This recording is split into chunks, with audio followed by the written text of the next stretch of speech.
Hello, welcome back to the channel. Today I'm actually going to be doing a dinner for my family before I head back home. I am going to be doing a baked spaghetti with homemade rolls and a side of asparagus.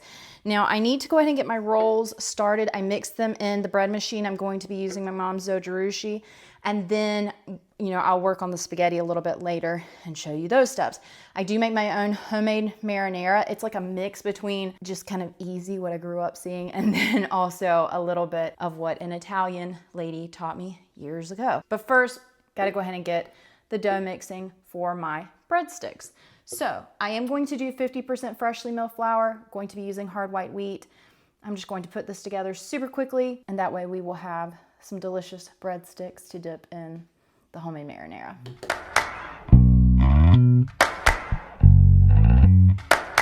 Okay, you're going to see a little bit of oil because I messed up earlier, but we're starting over.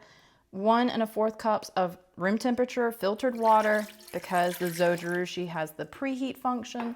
And I'm gonna count what was left in there as 1/2 tablespoon of olive oil. And I'm just gonna put 1 more tablespoon. I really like using olive oil in my breads. Some people use avocado oil, or you can use vegetable oil. I just prefer olive oil. It's what I like. Then I'm going to put 3 tablespoons of honey, and I'm actually gonna use this lighter honey because it's a little bit warm today.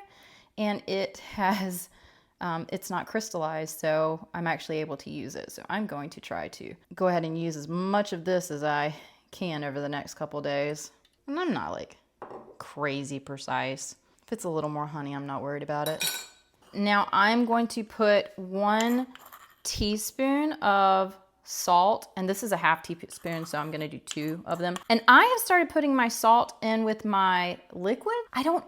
I can't tell a difference. I just saw that some people do it, so I'm trying it this way. I have not noticed a difference. So I think if you put it in with your liquids or you put it around the edge, I'm not sure that it matters as long as it's not put with the yeast. You do not want to do that. And what I have found is if you do just 2 grams more than what you were actually trying to do, well, that just moved to 3 grams, but anyway, just a couple grams more, it actually, just in the grinding process, I find that a couple grams go missing sometimes. So I always put just a couple more grams than into my measuring cup.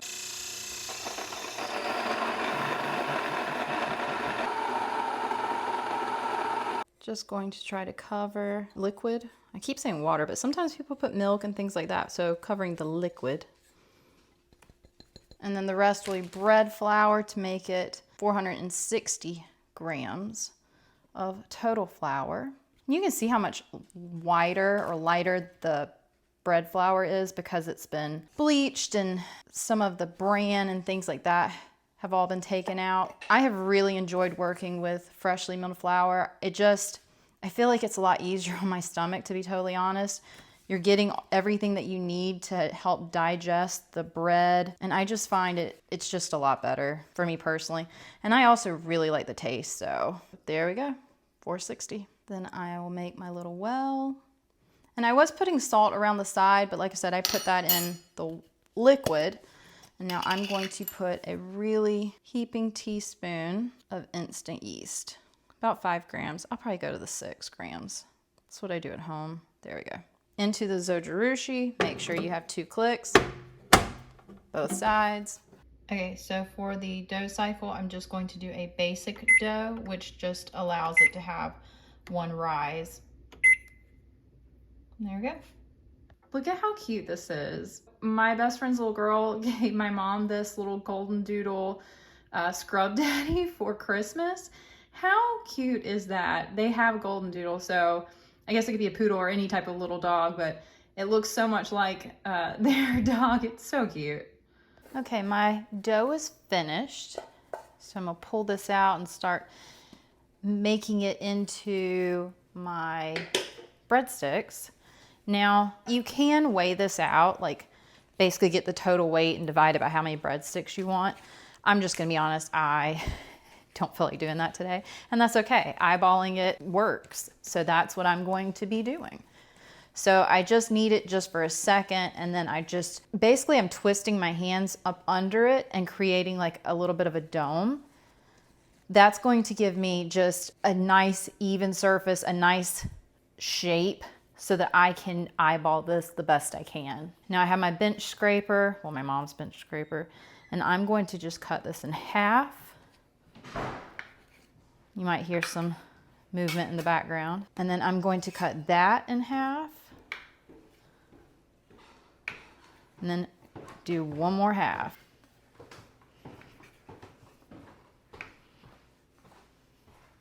And then this is going to make my 8 breadsticks. All right, so I'm just gonna knead it just a little bit, and then I'm going to fold this end over, fold this end in, and then kind of twist them together. It is a little bit sticky, and then pinch the sides, and then I'm going to roll that out just a little bit.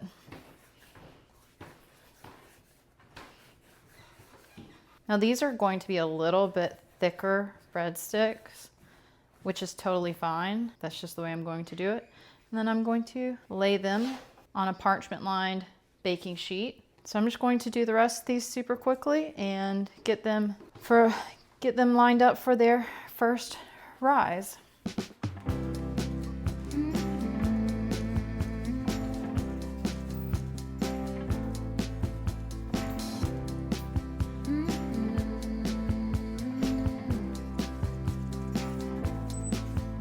Okay, here they are. I am going to go ahead and cover these and let them rise for about an hour. And at the 30-minute mark, I will turn the oven on and let it start preheating at 375 Fahrenheit. And then we'll bake these for about 10 minutes or till the internal temperature is 200 degrees Fahrenheit. All right, so now making the sauce. The first thing you need to do is brown your meat. I am just using a pound of hamburger meat. You can do Italian sausage. You can do hamburger meat and Italian sausage. You can kind of do what you want, but you can kind of do a mixture. If you wanted to add some ground turkey or ground chicken to lighten it up a little bit, you can make the sauce with any of those. But for tonight, it's going to be all hamburger meat. And I am going to salt and pepper my hamburger meat, or salt and pepper my recipe as I cook. So you'll see me add more throughout. So the breadsticks just came out of the oven. I'm going to put just a little bit of butter on the top. And then this is just kind of what I like. And then after I put the little bit of butter, I'm going to immediately top it with some pure flake sea salt from Jacobsen Salt Company. I love this salt so much. In fact, I need to go ahead and order a bigger tub of it. You can get it from Williams-Sonoma or you can get it directly from Jacobsen. It just adds like the perfect topper salt. And I'm just going to get it on that butter really quickly just to give these a good salty taste on top. You could also use like a basil salt if you wanted to, something like that, or rosemary salt. I did end up putting these back in the oven just to broil so that it could brown the top just a little bit. They did get to the 200 degrees Fahrenheit, so they were cooked. We just wanted them a little bit darker. Okay, so while my hamburger meat is browning, I'm actually going to use this little chopper and chop up my onions and my garlic all together. I do not love like chunks of cooked onion or I just don't like onion in general, but I've gotten to where if I puree it, I don't even know it's there.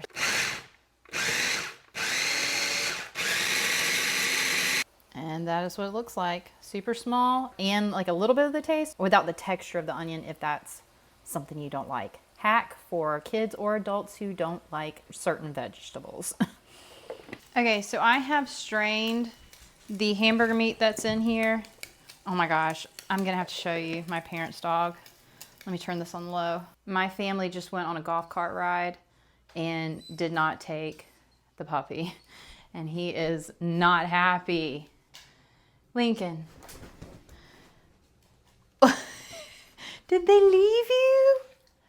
Oh, I'm so sorry. Where are they going? Say hello, YouTube. Okay. Okay, back to the sauce. I am just going to go ahead and throw my onions and my garlic in here so that it can brown just ever so slightly before I put the hamburger meat back in here.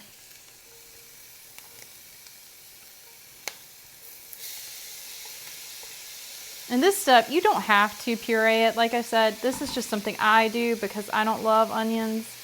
I like the taste. I cannot stand the texture. But you literally cannot even tell it's in there. Okay, so now that this is good and softened and fragrant, I want to make sure my garlic does not burn. I'm going to go ahead and add my hamburger meat back in. And the temperature is on low, by the way. And then I'm going to get this good and mixed, and then we'll start adding the tomato sauce.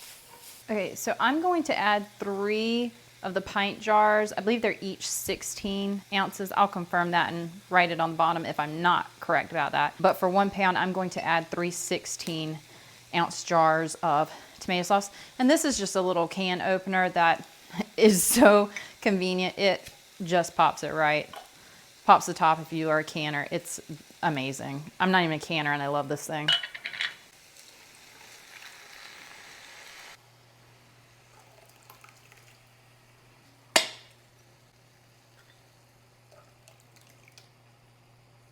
Now, if you want it more saucy, feel free to add a little bit more. If you like it thicker, you could add some tomato paste.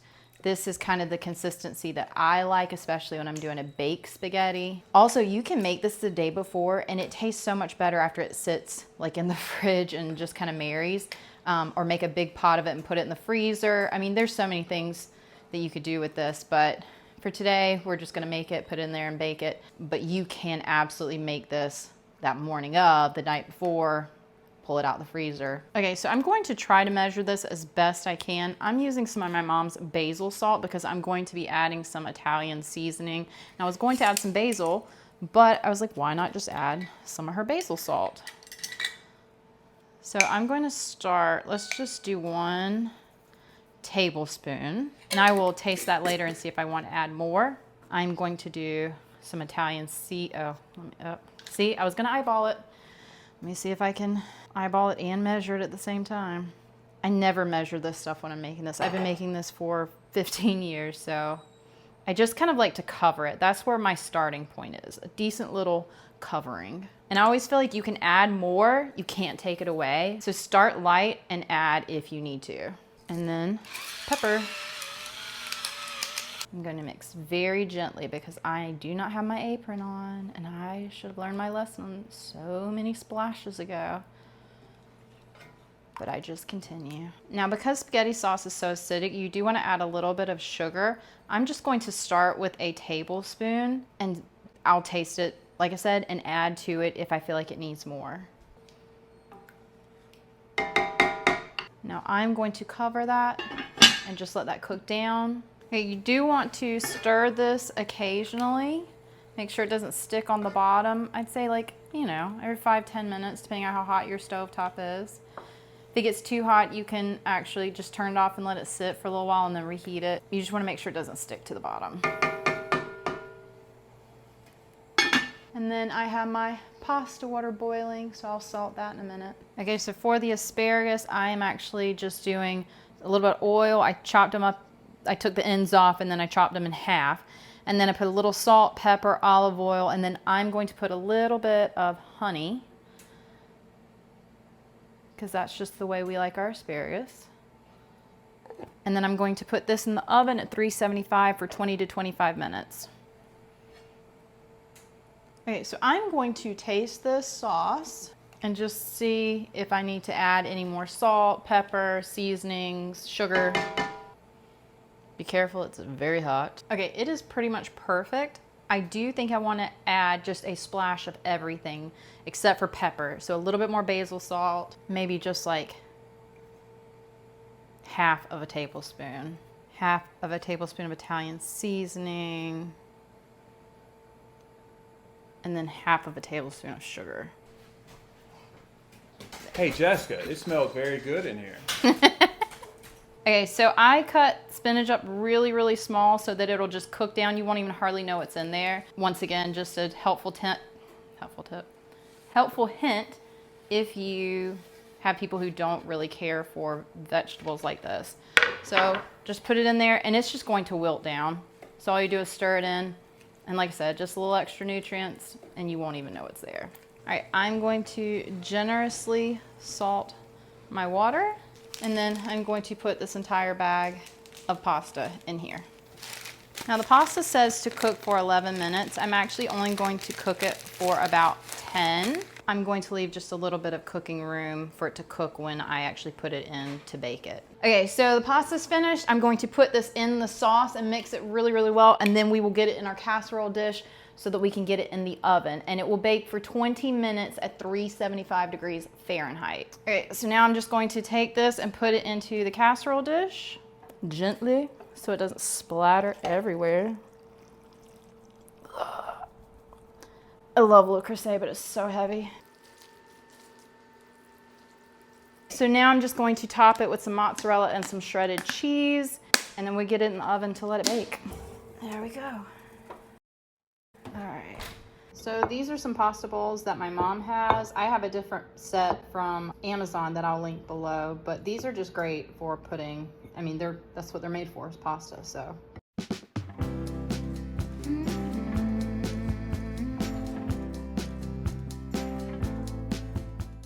This meal turned out so good. My family loved it. I will definitely put the recipe as best I can below. Like I said, when I cook this, I eyeball it. I mean, I've been making it for years. But the breadsticks turned out so good, dipped in that baked spaghetti sauce. I mean, the whole thing was just great. So I highly recommend it. And I did make a little bit of a mess pulling it out, but honestly, is it really good if you don't make a little bit of a mess? And I just want to say a quick thank you for anyone who has subscribed and anyone who has made comments on my previous videos. I have some fun videos coming up, and I just want to say thank you. It means a lot. Show me faith.